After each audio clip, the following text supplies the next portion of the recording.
நண்பர்களே வணக்கம்.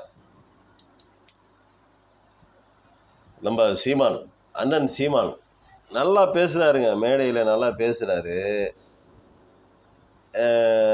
நிறைய பேசுகிறாரு, நல்லதாக தான் பேசுகிறாரு. பேச்செல்லாம் நல்லா தான் இருக்குது, அதில் எந்த குறையும் இல்லை. நல்ல பேச்சாளர் அப்படிங்கிறதுல ஒரு மாற்று கருத்து இல்லை.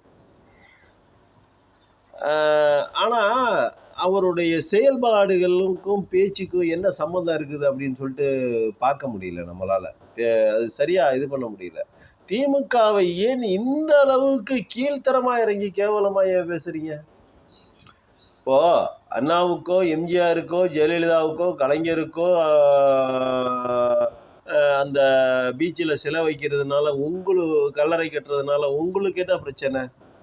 நாளைக்கு நீங்கள் முதல்வராக வந்தாலும் உங்களுக்கும் கல்லறை கட்ட தான் செய்ய போகிறாங்க உங்கள் கட்சிக்காரங்க. அதில் உங்களுக்கு என்ன பிரச்சனை? நீங்கள் என்ன ஒரு ஒரு ஒரு அவங்க என்ன செய்யலை, நீங்கள் என்ன செஞ்சுருக்கீங்க? சரி, இப்போ ஒன்றும் இல்லைங்க. நீங்கள் எதை பற்றியும் பேச வேணாம். நீங்கள் கரெக்டான இப்போ திமுகவை அப்படி வந்துருச்சு இப்படி வந்துருச்சு, திராவிடம்னு சொல்லி திராவிடர்கள் மேலே போயிட்டாங்க, தமிழர்களை ஏறெடுத்தும் பார்க்கல, தமிழர்களை போட்டு கீழே வந்துச்சுட்டாங்க அப்படிங்கிறீங்க. என்ன தமிழர்கள் கீழே குறைஞ்சி போயிட்டாங்க? எந்த விதத்தில் குறைஞ்சி போயிட்டாங்க? எந்த ஆளுங்க? தமிழ்நாட்டில் இத்தனை சாதி இருக்குது, சாதி வாரியாக நீங்கள் எடுத்து பாருங்கள். எந்த தமிழ்நாட்டில் இருக்கிற சாதிகள் கீழே குறைந்து போய் விட்டார்கள்? இப்போ நீ என்ன பண்ணுற அப்படின்னா, நீ திமுகவை குறை சொல்லு, பெரியாரை குறை சொல்லு, அண்ணாவை குறை சொல்லு, கலைஞரை குறை சொல்லு, எல்லாத்தையும் குறை சொல்லு, அது தப்பு இல்லை. அனைத்து பேரும் விமர்சனத்துக்கு உட்பட்டவர்கள் தான். இந்த பெரியாரும் கண்ணதாசனும் பாரதிதாசனும் பாரதியாரும் வருவதற்கு முன்னாடி படித்த சமூகமாக 4000 ஆண்டுகளுக்கு முன்பாக 5000 ஆண்டுகளுக்கு முன்பாக படித்து சங்கமலத்த சமுதாயமாக இருந்த தமிழ் சமூகத்தை படிப்பறிவு இல்லாமல் யார் செஞ்சாங்க அப்படின்னு நீ பேசுறியாடா மூதி? சாரி, அந்த மாதிரி வார்த்தையெல்லாம் பேசக்கூடாதுன்னு தான் நினைக்கிறேன். நான் பேசலை, ரைட்டு.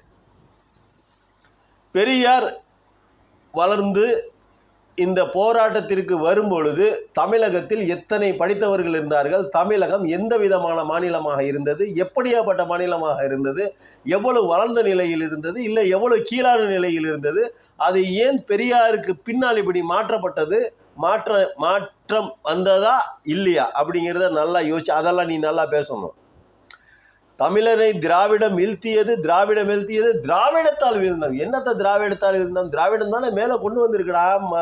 சித்து கரும அளவு என்ன பேசுறதுன்னு தெரியல. புரிஞ்சுக்கிட்டு தான் பேசுறியா, புரியாம பேசுறியா? 4000 ஆண்டு 5000 ஆண்டுக்கு முன்னாடி சங்கம் வைத்து தமிழ் பயின்ற மருத்துவம் உலக தமிழனின் மருத்துவம் உலக மருத்துவம்.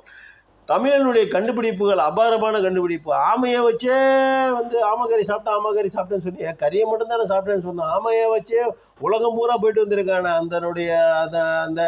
அந்த நீரோட்டத்தை வச்சு உலகம் பூரா போயிட்டு வந்திருக்கான. அதை பற்றி நீ பேச அதை போயிட்டு வந்திருக்கான்ல.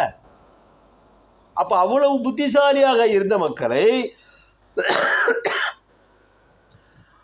விஞ்ஞானத்தை புரட்டி போட்ட தமிழினம் அவ்வளவு உயர்வான ஒரு கற்றறிந்த தமிழ் மக்களாக இருந்த தமிழ் மக்களை ஒண்ணுமே இல்லாத படிப்பறிவு இல்லாத முட்டாளாக்கி முண்டங்களாக்கி ரோட்டில் அலைய விட்டது இந்த 2000 வருஷ காலமா யாருன்னு அதை பத்தி பேசுறதுக்கு உனக்கு துப்பு இல்லை, உனக்கு திராணி இல்லை, உனக்கு தெம்பு இல்லை. ஆனால் இந்த 40-50 வருஷத்தில் இந்த 67க்கு அப்புறம் பெரியாருக்கு அப்புறம் பேரறிஞர் கலைஞர் ஸ்டாலின் இதை செஞ்சு தமிழ் சமூகத்தை உயர்த்தி இடஒதுக்கீடை கொடுத்து, இடஒதுக்கீடே இல்லாமல் இருந்த ஒன்றுடா ஜாதியாக பிரித்தது யார்? அதை பற்றி பேசுறியா? இத்தனை சாதிகள், தமிழ் குடிகள் இத்தனை பேச்சு பேசுகிறல்ல. இந்த தமிழ் குடிகள் என்று சாதியே இல்லாத ஒரு சமூகத்தில் தமிழ் குடிகள் என்று ஒன்று வந்தது எப்படி என்று கேள்வி கேட்டு என்னைக்காவது கேள்வி கேட்டிருக்கியா? இந்த 2000 வருஷமா போட்டு ஒடுக்கி மிதிச்சு கொண்டு அவனை ஒண்ணுமே இல்லாதவனாக்கி அறிவை மலங்கடித்து அவனுடைய படிப்பை, உனக்கு படிப்பு வராது, நீ படிக்கக்கூடாது அப்படின்னு சொல்லி சொல்லி சொல்லி சொல்லி வளர்க்கப்பட்ட அந்த குட்டப்பட்ட அந்த ஒடுக்கப்பட்ட அந்த தமிழ் சமூகங்களில் படிநிலையை கொண்டு வந்த தமிழ் சமூகத்துல அதெல்லாம் ஏன் வந்துச்சுன்னு என்னைக்காவது பேசியிருக்கியா மேடையில? இவ்வளவு பேச்சுறல பொது எதிரி திமுகங்கிற.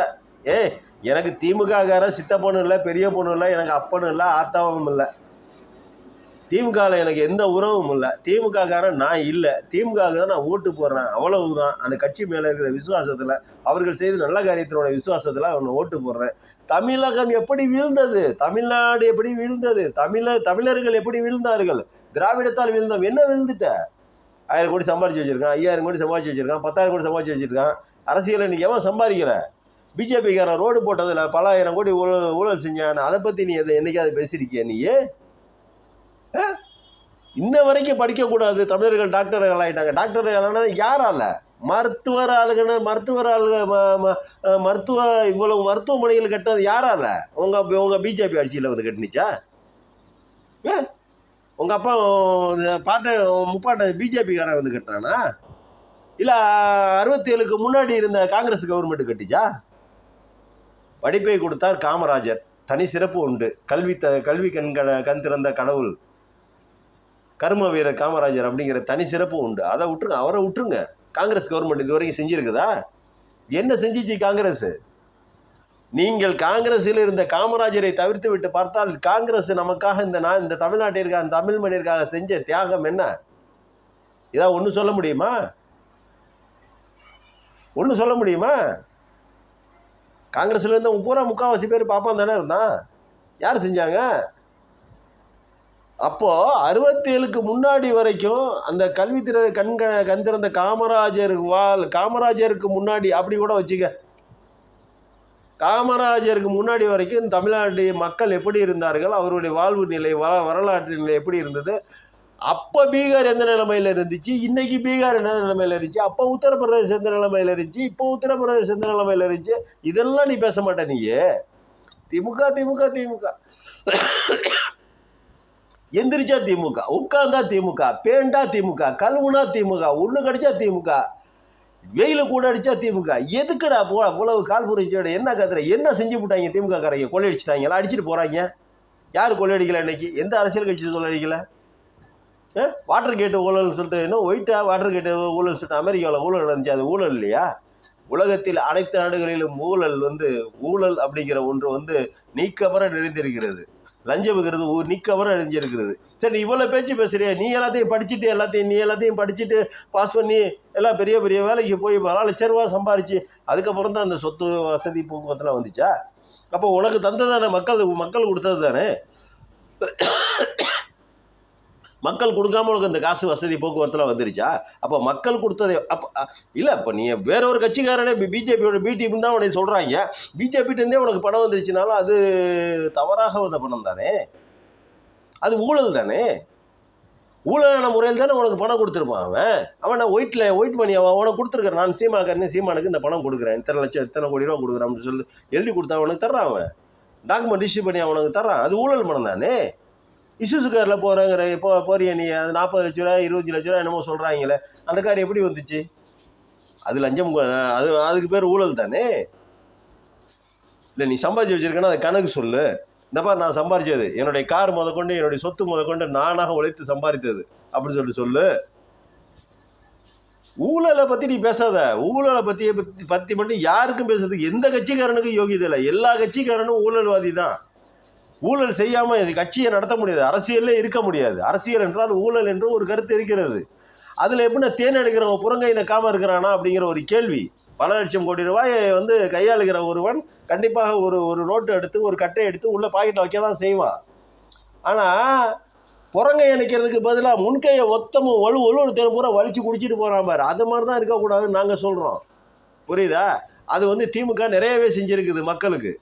மக்களை படிப்பை கொடுத்துருக்குது, கல்வியை கொடுத்துருக்குது, நிறைய பட்டதாரிகளை உருவாக்கி இருக்கிறது, நிறைய மருத்துவர்களை நிறைய டாக்டர்களையும் இன்ஜினியர்களையும் வெளிநாட்டுக்கு அனுப்பி இருக்கிறது, படிக்க வைத்திருக்கிறது, சமூகம் உயர்ந்திருக்கிறது. அதுக்கு திமுக போட்ட விதை, பெரியார் போட்ட அச்சு. காமராஜர் மட்டும் எப்படி பெரியார் சொல்லி தானே அவர் ஜெயிச்சாரு? பெரியார் சொல்லி தானே நின்னார் அப்படின்னு தானே வரலாறு சொல்லுது. ஏன் இந்த பெரியாரை மட்டும் எடுத்துறது? அந்த இடத்துல போய் அங்கே நில்லுங்க, பேசிக்கலாம் அப்படின்னு சொல்லிட்டு சொன்னது பெரியார் தானே. அப்படி தானே வரலாறு சொல்லுது. நீ வேணா வரலாறை மாற்றி எழுதுறான்னு பார்க்குறியா? நீ அரசியல் கட்சியெல்லாம் குறை சொல்லு, நீ என்ன வேணா பண்ணு. திராவிடத்தால் வீழ்ந்தோம்னா என்ன வீழ்ந்தோம்?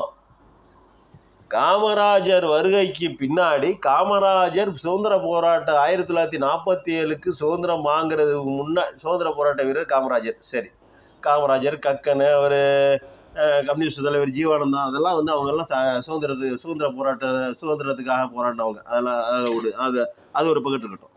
பட் நம்ம என்ன சொல்கிறோம், 1947க்கு முன்னாடி தமிழ்நாட்டினுடைய நிலை என்ன, தமிழர்களினுடைய நிலை என்ன, அது நீ என்னைக்காவது ஆராய்ச்சி பண்ணி பார்த்துருக்கியா? சரி, ஒரு 300 வருடமாக எடுத்துக்க, ஒரு 500 வருடமாக எடுத்துக்க. ஆனால் இப்போ வெள்ளைக்காரன் வந்ததுலேருந்தே எடுத்துக்க, இல்லை வெள்ளைக்காரனுக்கு முன்னாடி எடுத்துக்க, மன்னர்கள் ஆட்சி காலத்தில் தானே எடுத்துக்க. ராஜேந்திர சோழண்டி, ராஜராஜ சோழண்டி போகாது. அவர்கள் ஆட்சியில் வந்து பொற்கால ஆட்சிங்கிறது வேற விஷயம். அவர்கள் ஆட்சியின் மேலே கருத்து முறை நிறைய இருக்குது. ஆனாலும் அது வந்து பொற்கால ஆட்சி, அதை விட்டுருவோம். அதுக்கு முன்னாடி போயா ஆரிய வந்து பிழைக்க வந்தது வந்து எப்போ வந்தாங்க? 2000 வருடங்களுக்கு மேலாக ஆயிருச்சுன்னு சொல்கிறீங்கல்ல. அதான வரலாறு சொல்லுது. 2500 ஆண்டுகள் வருது, 2300 ஆண்டுகள் காலகட்டம் வருது அப்படின்னு தானே சொல்கிறீங்க. அப்போ ஆரியர் வருகைக்கு அப்புறமாக நீ என்ன கணக்கெடுக்கணும்? ஆரிய வருகைக்கு முன்னாடி தமிழ்நாடு எப்படி இருந்தது, ஆரிய வருகைக்கு பின்னாடி தமிழ்நாடு எப்படி இருக்கிறது, ஆரியன் வந்து எத்தனை வருடங்கள் வந்து ஸ்டேபிளாக இருந்துச்சு, அந்த முன்னாடி இருந்த ஆரிய வருகைக்கு முன்னாடி இருந்த தமிழ்நாடு ஆரிய வருகைக்கு அப்புறம் எத்தனை வருடங்கள் ஸ்டேபிளாக இருந்துச்சு. இவன் வந்து உள்ள நுழைஞ்சி எல்லாத்தையும் உள்ள வந்து கூத்தாடிகளாக இருந்து உள்ளே அரசியலுக்குள் நுழைந்து அரசியலை பூரா தன்வயப்படுத்துவதற்காக எத்தனை ஆண்டு காலம் எடுத்துக்கொண்டான். அத்தனை ஆண்டு காலத்திற்கு அப்புறமாக நாடு எப்படி இருந்தது, அந்த வரலாறை பற்றியெல்லாம் நீங்க எடுத்து பேசியிருக்கியா? நீர் மேலாண்மைங்கிற, அந்த மேலாண்மைங்கிற, வெங்காய மேலாண்மைங்கிற, வெண்ணெய் மேலாண்மைங்கிற, இதெல்லாம் 1000 வருஷத்துக்கு முன்னாடியே ராஜராஜ சோழன், ராஜேந்திர சோழன், அவன் பாண்டிய மன்னர்கள், சோழ மன்னர்கள், சேர மன்னர் எல்லாம் செஞ்சுட்டு போயிட்டான். இப்போ நீ வந்து புதுசாக என்ன ஒன்றும் சொல்லலை. நீ நலிந்து கிடந்த தமிழ் சமூகத்தை எப்படி மேடேற்றுவது என்பதுதான் கேள்வி. அந்த கேள்விக்கு பதில சொல்லு. 1947க்கு முன்னாடி சுதந்திரத்துக்கு முன், சுதந்திரத்துக்கு பின் தமிழ்நாட்டினுடைய நிலை என்ன அப்படிங்கிறத நீ கணக்கெடுத்து பாரு. இல்லை அதுக்கப்புறமா இவர்கள் ஏதோ துரோகம் செஞ்சுருக்காங்களா? நீ தமிழ்நாட்டிலேருந்து வந்தா எல்லாம் தெலுங்கனையாக பிடிச்சி எல்லாம் மேலேற்றி விட்டாங்களா? அன்னைக்கு தமிழ், தெலுங்கு, கன்னடா, மலையாளம், ஒடிசா எல்லாம் ஒன்றா இருந்த ஊர் தானடா. மூதேவி சப்பா ரொம்ப கலப்பாக வருது, உங்களோட பேச முடியல. உனக்கு பேச்சு அதாவது தூங்குறவனை எழுப்பலாம், தூங்குற மாதிரி நடிக்கிறவனை எழுப்ப முடியாது. நீ தமிழனுடைய வரலாற்றை எடுக்கணும், தமிழனுடைய வரலாற்றை பற்றி பேசணும்னா சுதந்திரத்துக்கு முன்னாடி 1947க்கு முன்னாடி தமிழ்நாடு எப்படி இருந்தது, சுதந்திரத்திற்கு அப்புறம் 1947க்கு அப்புறம் தமிழ்நாடு எப்படி இருக்குது, குறிப்பாக 1967 திமுக பேரறிஞர் முதலமைச்சர் ஆனதுக்கப்புறம் எப்படி இருந்துச்சு, அதுக்கு முன்னாடி எப்படி இருந்துச்சு, பேரறிஞர் என்னென்னலாம் செஞ்சார், எதுவுமே செய்யலையாடா? உலகம் போற்றும் பேரறிஞர், ஆனால் அதை எதுவுமே செய்யலையாடா தமிழ்நாட்டுக்கு? ஏன்னா அதை பற்றி ஒரு வார்த்தை கூட பேச மாட்டேன்றீங்க. சாதி சாதி சாதி சாதி சாதி சாதின்னு சொல்கிறான் பெரியார், சொல்கிறாரு. குடிப்பெருமை சாதி சாதி சாதி சாதின்னு சொல்கிறாரு. சொல்லியே தான் தமிழினத்தை பிரித்து வச்சு இல்லை பஜாஜி அப்படின்னு சொல்றிய. சாதியை உருவாக்குனது யாருன்னு என்னைக்காவது ஒத்த கேள்வி ஒரு மேடையில் கேட்டிருக்கியாடா? சாதிகளாய் பிரித்தது யார்? மக்கள் அங்கிட்டு திருப்பி இருக்கியா என்னைக்காச்சும்? உனக்கு முன்னாடி உட்கார்ந்து இருக்கிற கூட்டத்தை என்னைக்காச்சும் ஒரே ஒரு முறை நம்மளை சாதியாக, நம்மளுடைய ஒற்றை தமிழனாக இருந்தவனை சாதியாக பிரித்து நம்மளை பிரித்தாலும் சூழ்ச்சியின் கீழ் நம்மளை அடிமையாக்கினவன் யார் என்று என்னைக்காவது ஒரு தடவை அந்த மக்கள்கிட்ட பேசி அந்த மக்களை திசை திருப்பி இருக்கியா? இப்போ சாதியை சாதியா இல்லைங்கிற, வேணாங்கிற. ஆனால் நீ சாதியை பற்றி முதலில் வந்தவன் முதலியார் அப்படிங்கிற, அருந்ததியனை வந்தேதிங்கிற, தெலுங்கர்களை வந்தேதிங்கிற, நீ சாதியை பற்றி பேசுகிற. சாதியால் பிரிஞ்சு நம்மளை வீழ்த்தப்பட்டோம். என்ன வீழ்த்தப்பட்டோம்? யார் வீழ்த்தப்பட்டிருக்காங்க? இப்போ உனக்கு நீ 10 வருஷமாக கட்சி ஆரம்பிச்சு உனக்கு முதல்வர் சீட்டை கொடுக்கல, அதனால் வீழ்த்தப்பட்டோங்கிறியா? இல்லையே, இன்னும் நீ சிரமம். நீயே வா, நீ வந்து இப்போ நீ பிரித்து சாதியை பற்றி பிரித்து பேச உனக்கு அது வந்து எட்டாது, அந்த பதவி கிடைக்காது. நீ கடைசி வரைக்கும் கடைசி வரைக்கும் குலை தள்ளாத வாழமரமாக மலடியாகத்தான் இருந்து சாக போற. அதுல மாற்றுக்கிறது இல்லை. நீ என்னைக்கு இன்னொரு சாதியை ஒரு கட்டத்துல பேரறிஞரே அனைத்து கட்சிகளையும் ஒருங்கிணைத்தார். தான் வெல்வதற்கு, காங்கிரஸை எதிர்ப்பதற்கு அனைத்து கட்சிகளையும் ஒருங்கிணைத்தார். வேண்டாத கொள்கையில் முரண்பட்ட கட்சிகளை கூட ஒருங்கிணைத்தார். ராஜாஜியுடன் பேசி ராஜாஜியையும் நமக்கு ஓட்டு போட வைத்தார். ஒரு கையில் பூணூலை பிடித்து கொண்டு ஒரு கையில் திமுகவுக்கு ஓட்டு போடுங்கள் என்று சொன்னதாக சொல்கிறது வரலாறு. அப்படி அவருடைய அவர் நினைச்ச இடத்துக்கு போறதுக்கு, அவருடைய லட்சியத்தை நிறைவேற்றுவதற்காக அனைத்தையும் ஒன்றிணைத்தார். எதிரியா இருந்தா கூட பரவாயில்ல, எனக்கு கொள்கை முக்கியம், என் கொள்கையை நான் அங்கீகரிப்பதற்கான அந்த இடத்துக்கு நான் போன அதிகாரம் கிடைக்கணும். அந்த அதிகாரத்திற்காக என்னுடைய கொள்கையை நான் மக்களிடம் கொண்டு போவதற்கு அந்த அதிகாரம் வேண்டும். அந்த அதிகாரத்தை அடைவதற்காக நான் அனைத்து மக்களையும் ஒன்றிணைக்கிறேன் அப்படின்னு சொல்லிட்டு சொன்ன பேரறிஞர் எங்க? முதலில் வந்தவன் முதலியார், இரண்டாவது வந்தவன் அருந்ததியன் அப்படின்னு சொல்லிட்டு பேசுறிய. ஏய், நீ என்னமோ மேடையில் நீ என்னமோ தமிழனுக்கு என்னமோ அங்கீகாரம் கொடு, நீ என்னமோ சீட்டு கொடுக்குற மாதிரி என்னமோ ஆயிங்கிற ஊங்கிற பத்தியா கேட்டா ஏய் அப்படிங்கிற. சாரி, ஏன்னு சொல்லாங்க சாப்பிட, ஏன்னு சொல்லலாம், ஓயின்னு சொல்லவா? இதில் எதுக்கு போன வேற? இதெல்லாம் என்ன பேச்சு? இதெல்லாம் என்ன பேச்சு? மதத்தை பற்றி பேசுகிற, மதம் வெளிநாட்டு மதங்கிற, கடைசியில் நீயே கிறிஸ்தவனாமா கழுவி ஊத்துறாங்க. பேசுறது எல்லாம் பொய்யா பேசுகிற. தமிழ்நாட்டுக்கு உயிர் கொடுத்து, ஏன்னா இந்தியாவுக்கு 1947 சுதந்திரம் கிடச்சிச்சு, பீகாருக்கு அன்றைக்கி தான் சுதந்திரம் கிடச்சிச்சு, உத்தரப்பிரதேசத்துக்கு அன்றைக்கி சுதந்திரம் கிடச்சிச்சு, மத்திய பிரதேசத்துக்கும் சுதந்திரம் கிடச்சிச்சு. 1947 தானே எல்லாத்துக்கும் சுதந்திரம் கிடச்சி. ராஜஸ்தானுக்கு எப்போ சுதந்திரம் கிடச்சிச்சு இல்லை? நேபாளத்துக்கு எப்போ சுதந்திரம் கிடச்சிச்சு? எல்லாம் அந்த பக்கத்தில் தானே கிடச்சிச்சு. ஏன்டா இந்தியாவிலே தமிழ்நாடு மட்டும் இத்தனை 1947 அப்புறம் இந்த 75 வருஷ காலமாக ஏன் தமிழ்நாடு மட்டும் வளர்ந்துருக்குன்னு ஏன்டா யோசிக்கவே மாட்டேங்கிறீங்க? ஏன்டா நடுவில் பிஜேபியில் 20 வருஷம் ஆண்டிச்சா? அவர்களின் காலம் பொற்காலம் அப்படின்னு சொல்லி பேசினீங்க. சித்தப்பார் ஆட்சி அதை விட நல்லா இருக்குன்னு சொல்லிட்டு பேசினல. சித்தப்பார் ஆட்சி அதை விட கிழிச்சிச்சு, பார்த்தியா இல்லையா? நீட்டுக்கு பார்லிமெண்ட்டில் ஒப்புதல் கொடுத்து நீட்டு கொண்டு வர ஜெயலலிதா அம்மா வர வேணான்னு சொன்னார்ல. வரக்கூடாது, நீட்டு என்னுடைய மாநிலத்துக்கு தேவையில்லை, நான் எதிர்ப்பேன்னு சொல்லிச்சு இல்லை. அதுக்கப்புறமா போய் ஜெயலலிதாவை கொண்டுட்டாங்க. கொன்னதுக்கப்புறமும் போய் இவங்க கூட்டணி வச்சுக்கிட்டு நீட்டை கொண்டு வந்தாங்கல்ல.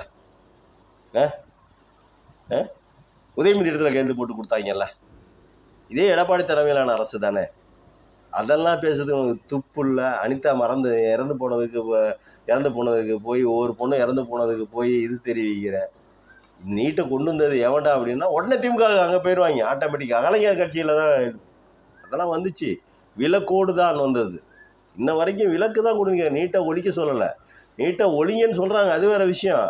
விலக்கு கேட்குறாங்க, எங்களுக்கு விலக்கு கொடு, எங்களுக்கு தேவையில்லை அப்படிங்கிறாங்க. அதை பற்றியெல்லாம் நீ பேச மாட்ட. ஆக்கப்பூர்வமான இதையும் பேச மாட்டேன். ஊனா திமுக எதிர்க்கணும். இப்போ நீ என்ன இப்போலேருந்து தெரியுது, நீ பழைய வரலாறை, சுதந்திரத்துக்கு முன்னாடி இருந்த வரலாறை பேச மாட்டேன். ஏன் படிப்பறிவு இல்லாமல் அது அறிவு மழுங்கப்பட்டு அவனுடைய புத்தி மழுங்கப்பட்டு 2000 வருட காலமாக வாழ்ந்தானே, அதை பற்றி நீ பேச மாட்டேன். ஆனால் 1967க்கு அப்புறம், பெரியாருக்கு அப்புறம், பேரறிஞருக்கு அப்புறம், கலைஞருக்கு அப்புறம் வந்த அரசுகளை மட்டும் குறை சொல்லி அதில் ஒன்று திராவிடத்தையும் திமுகவையும் குறை சொல்லலைன்னா உனக்கு தூக்கம் வராது. ஏன் தூக்கம் வராது அப்படின்னா, இது பிஜேபி பண்ணுற வேலை.